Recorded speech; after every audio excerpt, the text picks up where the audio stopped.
आप लोग अगर इसी बात में लड़ते रह जाएंगे कि राजनीतिक पार्टी में कितनी खेमेबाजी है, तो फिर वो असली मुद्दा रह जाएगा। खेमेबाजी सबको पता है जेटली जी, लेकिन मसला यह है कि उस खेमेबाजी का रोजगार की उस लड़ाई से क्या लेना देना। मैं ये नहीं कह रहा हूं कि खेमेबाजी है। आपने अपनी बात कह दी जेटली जी, आपकी बात रजिस्टर हो गई। मैं खेमेबाजी की बात नहीं कर रहा हूं। अगर नहीं, मैं खेमेबाजी, रोहित जी मैं खेमेबाजी की बात नहीं कर रहा हूं। मैं तो कह रहा हूं कि कांग्रेस में अगर 4-5 लोग नेता हैं तो 5 लोगों को रोजगार मिलता है, 5 प्रवक्ता बनते हैं, 5 अपनी अपनी बात रख के आते हैं। मैं इनकी रोजगारी और बेरोजगारी की बात नहीं कर रहा। मैं हरियाणा की जब बात करते हैं ना, तो मैं आपसे कह रहा हूं कि बहुत सारे वर्टिकल आप पारदर्शी तरीके से लोगों को देश की जनता आपको जान चुकी है, देश की जनता आपको देख रही है। देखिए रोहित जी, मैं इनको निवेदन करूंगा कि एक बार बात सुन लिया कीजिए। देखिए बड़ी सीधी बात है, पिछले 7 साल में आपकी सरकार है, आपने रोजगार पैदा नहीं किए। दुष्यंत चौटाला जी ये कह के बच सकते हैं कि वो 1.25 साल से उनका पता है, उससे पहले का नहीं पता। उन्होंने एक तरह से आपके सामने ही आपकी पोल खोली है कि आपके यहाँ कितना एकता है। 7 साल का दूसरी बात, जो आप एकता की बात कर रहे थे, मैं आपको दो बातें बताऊंगा। एक तो एकता की बात कर रहे थे, तो क्या आप खट्टर साहब को रिप्रेजेंट करते हो या गृह मंत्री हैं जो अनिल विज साहब, जो डीजीपी को हटाना चाहते हैं, विज साहब और सीएम लगाना चाहते हैं? आप कौन से खेमे के साथ हैं?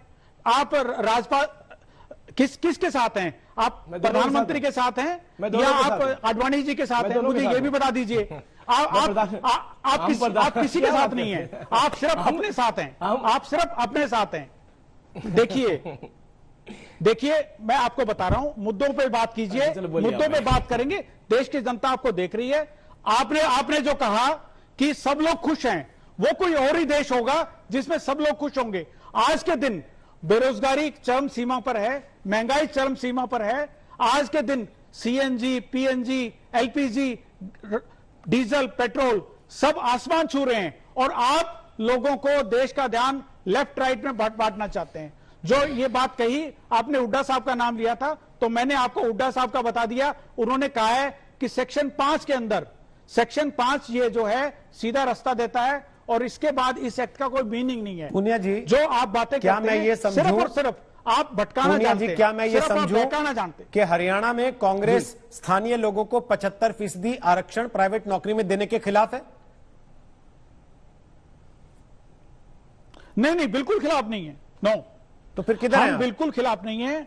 हम कहते हैं आप आरक्षण दीजिए। मैंने बिल्कुल भी नहीं कहा कि हम खिलाफ हैं, कांग्रेस के किसी नेता ने नहीं कहा कि खिलाफ हैं। हम ये कह रहे हैं, आपने जो कानून लाए हैं उसमें आप वास्तव में लोगों को रोजगार देना ही नहीं चाहते। आप सिर्फ चाहते हो कि हम तो देना चाहते थे, लेकिन क्या करें, कोर्ट ने रोक दिया।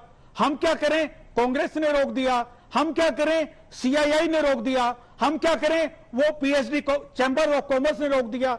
देखिए, इनका ध्यान सिर्फ हटकाना चाहते हैं।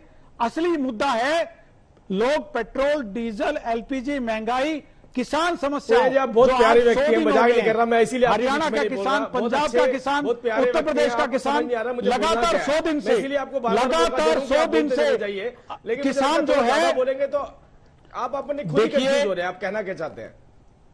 देखिए, खुद ही कंफ्यूज हो रहे हैं। मैं आपकी बहुत तारीफ कर रहा हूँ, देखिए जेटली साहब बहुत अच्छे रखिए, बहुत शरीफ व्यक्ति हैं। अब देखिए आप किसानों को बातों को ध्यान से भटकाने के लिए, किसान जो है 100 दिन से लगातार दिल्ली की सीमा पर बैठा है, आप उससे ध्यान भटकाना चाहते हैं, उससे ध्यान हटाना चाहते हैं। आप नहीं चाहते कि किसान की समस्याओं का जिक्र हो, आप नहीं चाहते कि महंगाई का जिक्र हो, इसलिए आप ये सब बातें कर रहे हैं। पुनिया जी, मैं उनके पास वापस जाऊं उसके पहले एक सवाल फटाफट आपसे पूछ रहा हूं। 100 दिन से किसान वहां बैठे, 100 में 90 दिन कम से कम टेलीविजन पर उसको लेकर डिबेट हुई, 11 बार सरकार और किसानों के बीच में आपस में बातचीत हुई। उसके बाद किसानों ने कह दिया कानून वापस लो वरना हम नहीं हटेंगे। सरकार ने कहा कानून वापस नहीं होगा, आपको बैठना बैठिए, लेकिन बातचीत का रास्ता आगे भी खुला, जब बात करनी हो प्रस्ताव दे दीजिएगा। उसके बाद यह कहने का तात्पर्य क्या आपको नहीं लगता कि कुछ नहीं बनता जब आप ये कहते हैं कि इससे ध्यान भटकाना चाहते हैं? अगर वहां किसान बैठे हैं तो क्या बाकी काम रुक जाएं, बंद हो जाए बाकी सब कुछ? आप भी तो बाकी काम कर ही रहे हैं ना, नहीं कर रहे? मैं इस डिबेट पे सवाल नहीं उठा रहा, मैं इनकी मानसिकता पे सवाल उठा रहा हूं। मैं सवाल उठा रहा हूं कि ये चाहते थे कि देश कुछ और डिस्कस करने लग जाए। इनकी कमियों पे, इनकी जो गलतियों पे ध्यान ना जाए। सिर्फ इनका ध्यान इसी चीज पे था कि असली समस्याओं का, किसान की समस्याओं का, लोगों की समस्याओं का जिक्र ना हो।